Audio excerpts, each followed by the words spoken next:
ஒரு மேனுஃபேக்சரிங் இண்டஸ்ட்ரியில் யூஸ் பண்ணக்கூடிய பிஎல்சிஸை பற்றி பார்த்துட்டு இருக்கோம். அதில் இப்போ நம்ம ராக்வெல் ஆட்டோமேஷனோட ஆர்எஸ் லாஜிக் 5000 சாஃப்ட்வேர் எப்படி யூஸ் பண்ணுறது அப்படின்றத பற்றி தான் பார்த்துட்டு இருக்கோம்.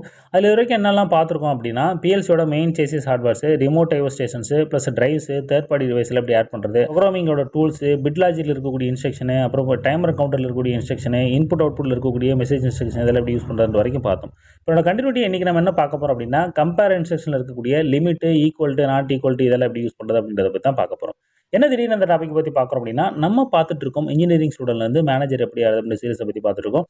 அது டேரக்டாக மேனேஜர் ஆக முடியும் அப்படின்னு கேட்டிங்கன்னா, அதுக்கான ஸ்ட்ராட்டஜி வீடியோட லிங்க் வந்து டிஸ்கிரிப்ஷனில் வீட்டிலையும் கொடுத்துருக்கேன், செக் பண்ணி பாருங்கள். அதில் நம்ம என்ன பார்த்தோம், ஆரம்பத்துலேருந்து ஒரு 5 விஷயத்தில் ஃபோக்கஸ் பண்ணோம் அப்படின்னா, வாய்ப்பு கிடைக்கும் போது சரியான நேரத்தில் லீடர் ஆகலாம்னு சொல்லி பார்த்தோம். அதில் ஃபஸ்ட்டு ஸ்டெப்பாக இருக்கக்கூடிய டெக்னிக்கல் ஸ்கில்லு, அது சம்மந்தமான எக்ஸ்பீரியன்ஸை ஷேர் பண்ணி ட்ரை பண்ணிட்டு இருக்கோம். அது மட்டும் இல்லாமல் நீங்கள் ஒரு எலக்ட்ரிக்கல் இன்ஜினியராக உங்கள் கரியர் ஸ்டார்ட் பண்ணிங்க அப்படின்னா, உங்கள் டெக்னிக்கல் ஸ்கில்லை என்ன சீக்வன்ஸில் டெவலப் பண்ணணும் அப்படின்றதுக்கான ரூட் மேப் டெவலப் பண்ணியிருக்கோம். அந்த ரூட் மேப்பில் இப்போ நம்ம எங்கே இருக்கோம்னு பார்த்தீங்கன்னா, எலன் வேலி பிஎல்சியை பற்றி பார்த்துட்டு இருக்கோம். அந்த எலன் வேலி பிஎல்சி இன்றைக்கி நம்ம கம்பேர் இன்ஸ்ட்ரக்ஷன் எப்படி யூஸ் பண்ணுறது அப்படின்றத பற்றி தான் பார்க்க போகிறோம்.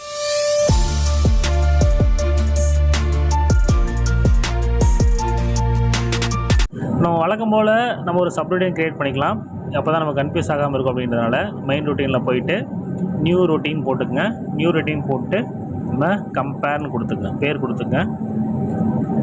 ஸோ கொடுத்துட்டு லேடர் லாஜிக் தான் மெயின் ப்ரோக்ராம் தான் கன்ஃபார்ம் பண்ணிக்கலாம். ஓகே, கன்ஃபார்ம் பண்ணி முடித்த உடனே நம்ம என்ன பண்ணணும், எப்போ ஒரு சப்ரூட்டீன் க்ரியேட் பண்ணாலும் அதை வந்து மெயின் ரூட்டீனில் கால் பண்ணணும்னு சொல்லி பார்த்தோம். ஸோ மெயின் ரூட்டீனில் கால் பண்ணுறதுக்கு உள்ளே போகணும். போயிட்டு அப்படியே கீழே வந்துடுங்க. கீழே வந்துட்டு ஜேஎஸ்ஆர்னு போட்டு டைப் பண்ணிக்கங்க. ஜேஎஸ்ஆர்னு போட்டு எடுத்திங்கன்னா உங்களுக்கு வந்துடும். ஸோ இந்த இன்ஸ்ட்ரக்ஷன் வந்து நம்ம எங்கே போய் எடுக்கிறது அப்படின்னு பார்த்தீங்கன்னா, இங்கே போய் இந்த ப்ரோக்ராம் குரூப்பில் போனீங்கனாலே கிடைக்கும். ஓகே, ஸோ காட்டுறேன். ஆக்சுவலாக இதில் போயிட்டு ப்ரோக்ராம் எக்யூப்மெண்ட், ப்ரோக்ராம் கண்ட்ரோல் சொல்லி ஒரு குரூப் இருக்கும். ஸோ அதில் போனீங்கனாலே தெரியும். ஓகே, இங்கே பாருங்கள் ஜேஎஸ்ஆர் இங்கே இருக்கா. ஸோ இங்கேருந்து நீங்கள் கால் பண்ணிக்கலாம். ஸோ இதை எவ்வளோ தூரம் தேட தேவையில்ல, நீங்கள் டேரெக்டாக வெளியில் போய் எடுத்துக்கலாம். ஓகே ஓகே, இப்போ நம்ம கம்பேரில் இருக்கோம். ஸோ அதை அப்படியே வச்சுக்கோங்க. ஸோ இங்கே போன உடனே என்ன பண்ணணும்னா, போயிட்டு நம்ம அந்த ரொட்டீனை சூஸ் பண்ணணும். ஸோ ரொட்டீன் என்ன பண்ணுறோம், நம்ம இப்போ கம்பேர் தான் போட்டோம், அதை போட்டு சூஸ் பண்ணி ஃபைனல் பண்ணிக்கோங்க. ஓகே, எஸ் கொடுத்தாச்சு. ஸோ இப்போ போயிட்டு நம்ம அந்த கம்பேரில் லாஜிக் கடன்னு எழுத ஆரம்பிச்சிடலாம். ஓகே ஓகே, இப்போ இங்கே என்னென்னலாம் இருக்குதுன்னு ஃபஸ்ட்டு பார்த்துருவோம். ஃபஸ்ட்டு கம்பேர், அடுத்து லிமிட்டு, இங்கே வந்து மாஸ்க் ஈக்குவல், இங்கே ஈக்குவலு, நாட் ஈக்குவல்ட்டு, லெஸ் தேனு, கிரேட்டர் தேனு, less than equal to, greater than equal. Okay, இந்த இன்ஸ்ட்ரக்ஷன்ஸ்லாம் பொதுவாக எங்கே யூஸ் பண்ணுவாங்க, அப்ளிகேஷன் ஓரியன்டட் எங்கே யூஸ் பண்ணுவாங்க அப்படின்னு பார்த்தீங்கன்னா, ஒரு ஃபுட் மேனுஃபேக்சரிங் கம்பெனி இருக்குன்னு வச்சுக்கலேன், ஒரு சிப்ஸ் மேனுஃபேக்சரிங் பண்ணுற கம்பெனி இருக்குன்னு வச்சுக்கலேன். ஸோ அங்கே வந்து ஃபஸ்ட்டு ஒரு உருளைக்கிழங்கு இருக்குன்னு வச்சுக்கோங்க. அந்த உருளைக்கிழங்கு வந்து குவாலிட்டி பேஸில் செக்ரிகேட் பண்ணுவாங்க. இப்போ இத்தனை கேஜிக்கு மேலே இருந்ததுன்னா இந்த பின்னுக்கு போகணும், இத்தனை கேஜியை விட கம்மியாக இருந்ததுன்னா இந்த பின்னுக்கு போகணும். இப்போ பர்டிகுலர் இந்த வெயிட்லேருந்து இந்த வெயிட் மினிமம் இத்தனை வெயிட்டு, மேக்ஸிமம் இத்தனை வெயிட், இது ரெண்டுக்கு இடையில் இருந்ததுன்னா இந்த ஸ்டோரேஜ் பின்னுக்கு போகணும் அப்படின்னு சொல்லி நம்ம லாஜிக் எழுதணும். ஸோ அந்த கண்டிஷனில் இந்த இன்ஸ்ட்ரக்ஷன் எல்லாமே நம்ம யூஸ் பண்ண ஆரம்பிக்கலாம். ஓகே ஓகே, அது எப்படி எழுதுறதுன்னு தான் பார்க்கலாம். First limit. ஸோ லிமிட்டை பார்ப்போம். ஸோ இந்த சிஎம்பியை கடைசியாக பார்ப்போம், அதுக்கு முன்னாடி லிமிட்டை பார்ப்போம். ஸோ இதை பார்த்தோன்னா அடுத்தடுத்து புரிஞ்சுக்கிறதுக்கு ஈஸியாக இருக்குங்க. ஓகே, ஸோ இப்போ இந்த இன்ஸ்ட்ரக்ஷனை கிளிக் பண்ணிக்கங்க. கிளிக் பண்ண உடனே நமக்கு டேரெக்டாக இங்கே வந்துடும். ஸோ இங்கே வந்தோடனே என்ன பண்ணணும்னா, இங்கே நம்ம உருளைக்கிழங்கோட மினிமம் வெயிட்டு, மேக்ஸிமம் வெயிட் என்ன அப்படின்றத நம்ம கொடுக்கணும். ஓகே, லோ லிமிட் வந்து ஒரு பேர் கொடுத்துக்குங்க. ஸோ வந்து minimum weight. Okay, minimum weight கொடுத்துக்குங்க.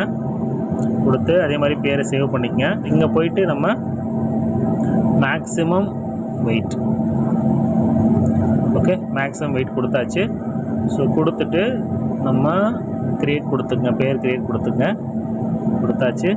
இப்போ இங்கே மினிமம் வெயிட்டு, மேக்ஸிமம் வெயிட்டு நம்ம எவ்வளோ வேணும்னு சொல்லி கொடுத்துடலாம். ஓகே, இப்போ இங்கே வந்து நான் உதாரணத்துக்கு மினிமம் 5 கிராம்னு வச்சுக்கோங்க, இங்கே வந்து 10 கிராம்னு வச்சுக்கோங்க. ஓகே, கொடுத்தாச்சு. இப்போ இந்த இடத்துல வந்து நம்ம அந்த வெயிங் ஸ்கேலோட ஆக்சுவல் மெஷர் பண்ணது பாருங்கள், வெயிட் ஆக்சுவலாக மெஷர் பண்ணது பாருங்கள், அந்த டேக் இங்கே நான் கொடுத்துக்கலாம். ஓகே, இப்போ நாங்கள் வந்து வெயிங் ஸ்கேல் கொடுத்துட்றேன். வெயிங் ஸ்கேல் ஆக்சுவல் அப்படின்னா நீங்கள் ஆக்சுவல் வெயிட்டுன்னு கொடுத்துங்களேன்.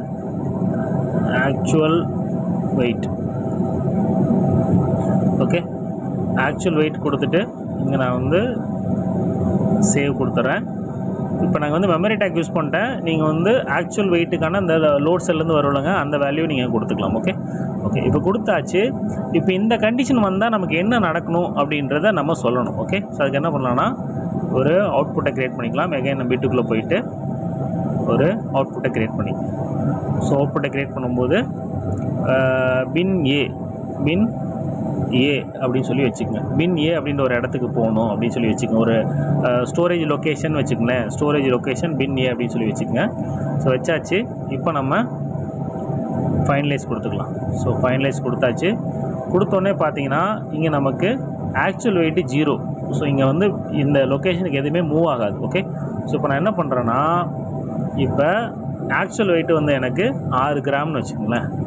6 கிராம் போச்சு அப்படின்னா ஏ அப்படின்ற லொக்கேஷனுக்கு போகிறதுக்கான டைரெக்ஷனை அது கொடுத்துரும். ஓகே. ஸோ இதே வந்து எனக்கு 8ன்னு கொடுத்தேன் அப்படின்னாலும் எடுத்துக்கும். ஏன்னா நம்ம லிமிட்டுக்குள்ளே இருக்குது. மினிமம் 5 கிலோ, மேக்ஸிமம் 10 கிலோ, கிராம்னு வச்சுங்க. Minimum 5 gram, maximum 10 gram. So அதுக்குள்ளே இருக்கும்போது எனக்கு ஏ லொக்கேஷனுக்கு போகிறதுக்கான டைரெக்ஷனை கொடுத்துருச்சு. இதுவே எனக்கு வந்து ஒரு 4 கிராம் தான் இருக்குதுன்னு வச்சுங்களேன். 4 கிராம் தான் இருக்குது அப்படின்ற கட்டத்தில் எனக்கு அங்கே போகாது. ஓகே. ஸோ அந்த பின்னுக்கு போகிறதுக்கான லொக்கேஷன் அலோவ் பண்ணாது. இது எனக்கு அதிகமாக போனாலும் போகாது. இப்போ நான் 11ன்னு வச்சு காட்டுறேன். ஸோ 11ன்னு வச்சிங்கன்னா உங்களுக்கு அப்பயும் போகாது. ஸோ இந்த மினிமம் மேக்ஸிமம் வெயிட்டுக்குள்ளே நம்ம செட் பண்ண வெயிட்டுக்குள்ளே வந்துச்சுன்னா நமக்கு சரியான ஸ்டோரேஜ் லொக்கேஷனுக்கு போகும். ஓகே.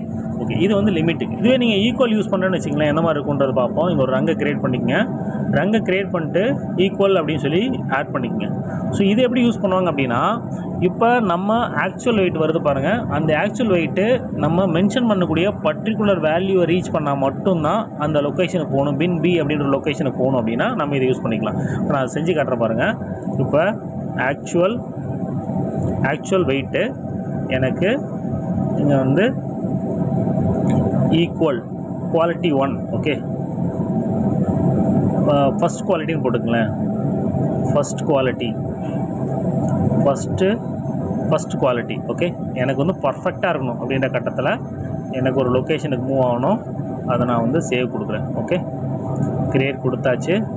கொடுத்துட்டு எனக்கு 8ன்னு இருந்தால் மட்டும்தான் எனக்கு இந்த பின்னுக்கு மூவ் ஆகணும்னு வச்சுக்கங்களேன். இப்போ நான் ஒரு பின்னு நம்ம கிரியேட் பண்ணிக்கலாம்.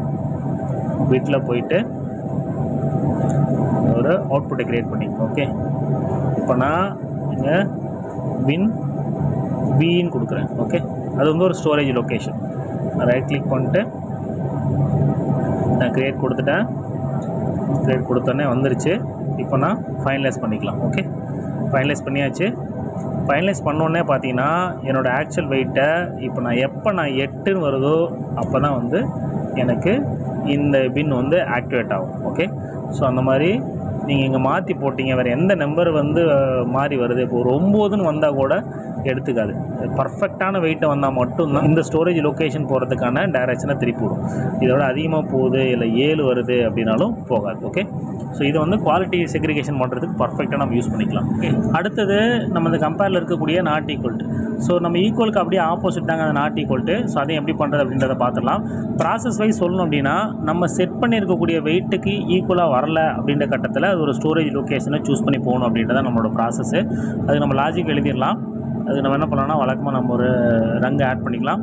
ஆட் பண்ணிட்டு நாட் ஈக்குவல்ட்டு ஆட் பண்ணிங்க. இந்த இடத்துல நம்ம ஆக்சுவல் வெயிட்.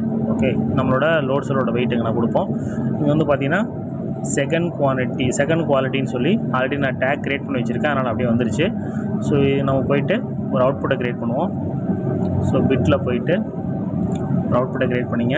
அவுட்புட்டோட லொக்கேஷன் வந்து அந்த ஸ்டோரேஜ் லொக்கேஷன் வந்து பின் சி. ஓகே. பின் சின்னு எடுத்துக்கங்க. ஆல்ரெடி நான் சேவ் பண்ணி வச்சுருந்தேன். ஸோ வந்துருச்சு. ஓகே. ஃபைனலைஸ் கொடுத்துட்டு இப்போ நீங்கள் கம்பேர் பண்ணி பாருங்கள். இந்த ஈக்குவல் நாட் ஈக்குவல் ரெண்டையும் கம்பேர் பண்ணி பாருங்கள். இப்போ 8க்கு 8, அதாவது நம்ம செட் பண்ணியிருக்கக்கூடிய வேல்யூ ஆக்சுவல் வேல்யூ ரெண்டும் சேமாக இருக்கிற கண்டிஷனில் இந்த ஸ்டோரேஜ் லொக்கேஷனுக்கான டைவர்ஷனை கொடுக்கும். இப்போ நாட் ஈக்குவல்ட்டு அப்படின்னு வரும்போது இப்போ பாருங்கள், நான் 7 கொடுக்குறேன். இதே உங்களோட ஆக்சுவல் வெயிட் வந்து இங்கே மாறுன்னு வச்சுங்களேன். இப்போ 7 கிராம் தான் வருது அப்படின்ற கட்டத்தில் இது கட் ஆகிட்டு உங்களுக்கு இந்த லொக்கேஷன் வந்துடும். ஓகே. உங்களுக்கு வந்து செட்டு வந்து காமனாக வச்சுப்பீங்க, ஆக்சுவல் தான் உங்களுக்கு மாறும். கரெக்டாக. ஸோ அதனால் இதை நீங்கள் மாற்றும் போது உங்களோட லொக்கேஷன் அப்படின்றது இங்கே மாறிடும். ஓகே. இதே நீங்கள் அதிகமாக போகுதுன்னு வச்சுங்களேன், அப்போவும் உங்களுக்கு இந்த இடத்துல வரும். ஸோ அதாவது எப்போல்லாம் நாட் ஈக்குவல்ட்டாக போகுது, உங்களோட செட் வேல்யூவோட நாட் ஈக்குவல்ட்டாக போதோ அப்போ உங்களோட அவுட்புட் வந்து ஆட் ஆகும்.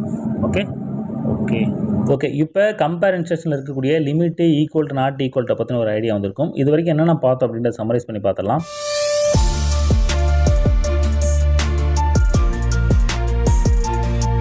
இதில் ஃபஸ்ட்டு லிமிட் இன்ஸ்ட்ரக்ஷனை நம்ம உருளைக்கிழங்கோட குவாலிட்டி செக்ரிகேஷன் லாஜிக் எழுதுறதுக்காக யூஸ் பண்ணோம். அதில் ஃபஸ்ட்டு பார்த்தீங்கன்னா low limit, high limit. So இது ரெண்டில் வந்து நம்ம minimum weight, maximum weight set பண்ணோம். டெஸ்ட்டில் வந்து ஆக்சுவல் வெயிட்டை செட் பண்ணோம். இப்படி செட் பண்ணும்போது நமக்கு ஒரு குவாலிட்டியில் செக்ரிகேட் பண்ணி அந்த ஸ்டோரேஜ் லொக்கேஷனுக்கான லாஜிக் எழுதணும்.